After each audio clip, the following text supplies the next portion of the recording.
हाय बच्चों, welcome to my channel Sahu science classes. और आज हम अपना वीडियो का नेक्स्ट पार्ट लेके आए हैं जिसमें हम नेक्स्ट डेरिवेशन करने वाले हैं। पहले हमने अक्षीय स्थिति, निरक्षीय स्थिति, बहुत ही इंपॉर्टेंट डेरिवेशंस किए हैं। अगर आपने वो नहीं देखे हैं तो आप उनको देखिए और उसके बाद इन डेरिवेशंस को आगे देखिए। तो हम समझते हैं आगे क्या कि हमारा जो डेरिवेशन है, एक समान वैद्युत क्षेत्र में स्थित वैद्युत द्विध्रुव पर बल युग्म का आघूर्ण। तो इसको समझने से पहले प्लीज़ वीडियो को लाइक कीजिएगा, सब्सक्राइब कीजिएगा चैनल को और ज़्यादा से ज़्यादा शेयर कीजिएगा ताकि घर पर बैठकर सब लोग पढ़ सकें आराम से। तो एक समान वैद्युत क्षेत्र में स्थित वैद्युत द्विध्रुव पर बल युग्म का आघूर्ण, ये है हमारा डेरिवेशन। और ये मोस्ट इंपॉर्टेंट है बोर्ड के लिए। ये तीनों डेरिवेशन मोस्ट इंपॉर्टेंट है, जिनमें से ये तीसरा इंपॉर्टेंट भी है हमारे लिए। तो हम समझते हैं एक समान वैद्युत क्षेत्र, यानी कि इस प्रकार से एक समान वैद्युत क्षेत्र को हम प्रदर्शित करते हैं। इस प्रकार से एक समान वैद्युत क्षेत्र और एक समान चुंबकीय क्षेत्र, सबको हम इसी प्रकार से डिनोट करते हैं। तो एक समान वैद्युत क्षेत्र में रखे स्थित या फिर रखे वैद्युत द्विध्रुव पर, यानी कि वैद्युत द्विध्रुव यानी कि एक समान वैद्युत क्षेत्र में हमारा जो एक समान वैद्युत क्षेत्र है, इसमें हम क्या रखेंगे? एक वैद्युत द्विध्रुव रखेंगे। जब हमने वैद्युत द्विध्रुव रख दिया तो उस पर बल युग्म का आघूर्ण। अब बल युग्म का आघूर्ण क्या होता है? हमने बल आघूर्ण पढ़ा है। वो क्या करता था? वो बल लगाकर किसी वस्तु को घुमाने का कार्य करता था। तो यहाँ पे भी यही होगा। ये जो हमारा बल आघूर्ण है माइनस क्यू और प्लस क्यू, ये इस वैद्युत क्षेत्र में बल आघूर्ण द्वारा घूमेंगे, यानी कि इन पर बल आघूर्ण काम करेगा। और ये क्या करेगा? ये इस प्रकार इसको घुमाने का काम करेगा। बल आघूर्ण क्या करता है? घुमाने का कार्य करता है। ये इस प्रकार घूमेगा। वो किस प्रकार घूमेगा उसे हम आगे समझेंगे। तो हम आगे बढ़ते हैं। सबसे पहले हमें गिवन है चित्र में ई तीव्रता का एक समान वैद्युत क्षेत्र। मैंने बताया था एक समान वैद्युत क्षेत्र, इस प्रकार से हम एक समान वैद्युत क्षेत्र बनाते हैं डायग्राम। और जिसमें कोई वैद्युत द्विध्रुव रखा हुआ है। वैद्युत द्विध्रुव हमारा इस प्रकार रखा हुआ है। ये वैद्युत द्विध्रुव देख लिया होगा आपने, प्लस क्यू माइनस क्यू, जिसके बीच की दूरी 2l है। अगर वैद्युत द्विध्रुव नहीं पता तो इसका मतलब आपने पुरानी वीडियोस नहीं देखी है, तो पहले उनको देखिए, उसके बाद इसे समझिएगा, वरना ये समझ में नहीं आएगा। और ये जो है वो थीटा एंगल बना रही है किसके साथ में? ये जो वैद्युत द्विध्रुव है, ये वैद्युत क्षेत्र के साथ में क्या बना रहा है? थीटा एंगल पर रखा हुआ है, थीटा एंगल बना रहा है। तो मैं एक और चीज बता दूं आपको, मोस्ट इंपॉर्टेंट, जो आप समझिएगा क्या, कि यदि किसी द्विध्रुव को हम वैद्युत क्षेत्र में रखते हैं, एक समान वैद्युत क्षेत्र में रखते हैं, तो क्योंकि हम जानते हैं वैद्युत द्विध्रुव में दो प्रकृति के आवेश होते हैं, एक तो धनावेश और एक ऋणावेश। तो क्या होता है? जो धनावेश होता है वह जिधर जिस तरफ वैद्युत क्षेत्र की दिशा होती है उस तरफ बल लगाता है।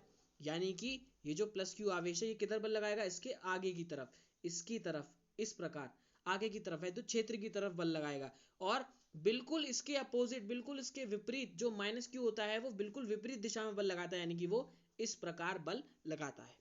आगे बढ़ने से पहले एक और चीज समझा दूं। इन आवेशों की आएगी क्रिया रेखा। इन क्रिया रेखा क्या होती है?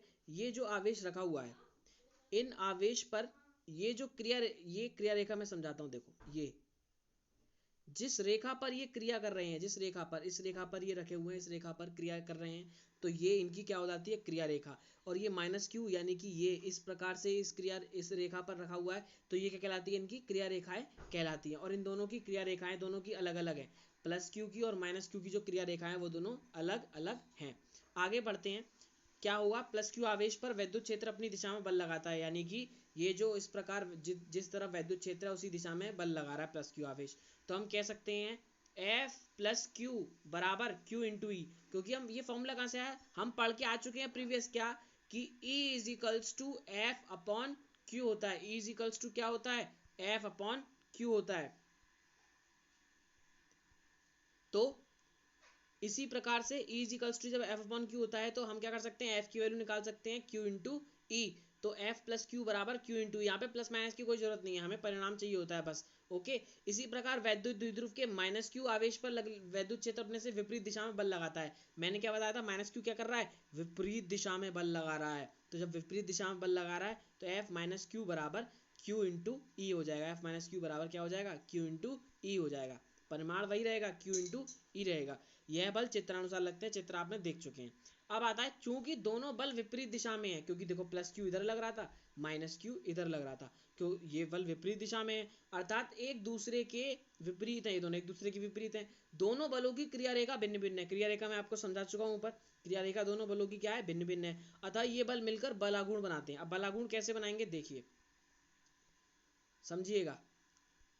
यहाँ पर लेट सपोज एक पेन या मार्कर ले लिया, एक बल इस प्रकार से लग रहा है, एक बल इस प्रकार से लग रहा है, तो भाई ये क्या करेगा, ये इसको सीधा करने का प्रयत्न करेगा, यानी कि ये इस प्रकार रखा हुआ है तो इसे इस प्रकार इस प्रकार इस प्रकार इसे घुमा के सीधा करने का प्रयास करेंगे, क्योंकि बल यहाँ से भी लग रहा है और यहाँ से भी लग रहा है, तो क्या होगा, ये वस्तु सीधे होने की प्रयास करेगी, और जब घुमाने का कार्य हो तो वहीं क्या उत्पन्न हो जाता है, बल आघूर्ण। तो घुमाते हैं तो ये क्या हो जाता है, मिलकर बलागुण बनाते हैं और वैद्युत द्विध्रुव को वैद्युत क्षेत्र में घुमाते हैं। अब यही घुमा रहे हैं, घुमाने का कार्य कर रहे हैं, तो यहाँ पे टाउ आ जाएगा, बल आघूर्ण, बल इंटू दोनों बलों की क्रिया रेखाओं की बीच की लंबवत दूरी, टाउ बराबर हम पढ़ के क्या आए हैं, एफ इंटू आर, एफ हो गया बल और आर यहाँ पे क्या हो जाएगा, दोनों बलों की क्रिया रेखाओं के बीच की लंबवत दूरी। अब दोनों बलों की क्रिया रेखा ये थी और क्रिया रेखाओं के बीच की लंबवत दूरी क्या हो गई, ये हो गई।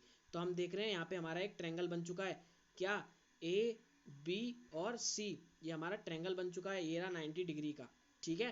तो हम आगे देखते हैं क्या, कि बल आघूर्ण वैद्युत द्विध्रुव को वैद्युत क्षेत्र की दिशा में लाने का प्रयास करता है, यानी कि वैद्युत क्षेत्र की दिशा किधर है, इधर है, तो वो क्या कर रहा है, अगर वो वैद्युत द्विध्रुव इस प्रकार रखा हुआ है, इधर बल लग रहा है, इधर बल लग रहा है, तो वो क्या कर रहा है, इधर सीधा लाने का उसको प्रयत्न कर रहा है, ऐसे सीधा लाने का उसे प्रयत्न कर रखा है, ऐसे है लेकिन ऐसे लाने का प्रयत्न कर रहा है, तो बलागुण ये कार्य कर रहा है। अब हमने एक और चीज देखी यहाँ पे, क्योंकि यहाँ पे ट्रायंगल बन चुका है और हमारे पास 12 कर्ण की वैल्यू दे रखी है, तो हमने साइन थीटा बराबर देखा, साइन थीटा बराबर हम जानते हैं लंब बटे कर्ण, यानी कि BC बटे AB, साइन थीटा बराबर क्या हो जाएगा यहाँ पे, BC बटे AB, यानी कि BC अपॉन 2L भी बोल सकते हैं, क्योंकि AB की वैल्यू क्या है, 2 इंटू एल है, तो साइन थीटा बराबर क्या हो गया, BC अपॉन 2L, और यहाँ से BC की वैल्यू निकाले तो 2L इंटू साइन थीटा क्या हो जाएगी, BC की value 2L into sine theta, क्योंकि डिवाइड वाली चीज मल्टीप्लाई में चली जाती है, और BC क्या थी हमारी, BC ही तो लंबवत दूरी थी, तो हम फॉर्मूले में जा सकते हैं, टाउ बराबर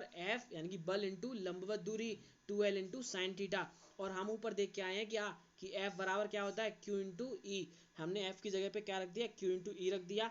और हम एक और चीज जानते हैं, Q इंटू 2L तो भाई क्या होता है, वैद्युत द्विध्रुव आघूर्ण होता है, जिसे हम P से प्रदर्शित करते थे, तो हम क्या रख सकते हैं, Q इंटू 2L की जगह पे P रख सकते हैं, तो क्या हो जाएगा, Q इंटू 2L हट जाएगा और P आ जाएगा, और P ही साइन थीटा, यानी कि टाउ बराबर P साइन थीटा, यही आपका फॉर्मूला है मोस्ट इंपॉर्टेंट, ठीक है। मात्रक न्यूटन इंटू मीटर, वेक्टर रूप में अगर प्रदर्शित करें तो वेक्टर लग जाएगा टाउ वेक्टर क्रॉस प्रोडक्ट और वेक्टर ई, क्योंकि क्यों, ए क्रॉस बी बराबर क्या होता है, ए बी साइन थीटा, तो पी साइन थीटा यानी कि पी क्रॉस ई। तो यहाँ पे हम अपना डेरिवेशन खत्म करते हैं, बहुत ही इजी था, बहुत ही इजी वे में आप समझिएगा, फिर जिसको रटिएगा मत, जो चीज़ समझ में नहीं आए मुझे बताइएगा, मैं आपको समझाऊंगा, ठीक है।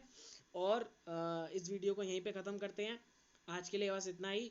कृपया चैनल को लाइक कीजिए, इस वीडियो को लाइक कीजिए, चैनल को सब्सक्राइब कीजिए और शेयर कीजिए, ताकि घर पे बैठ के सब पढ़ सकें, क्योंकि पढ़ेगा इंडिया तभी तो बढ़ेगा इंडिया। Good bye guys.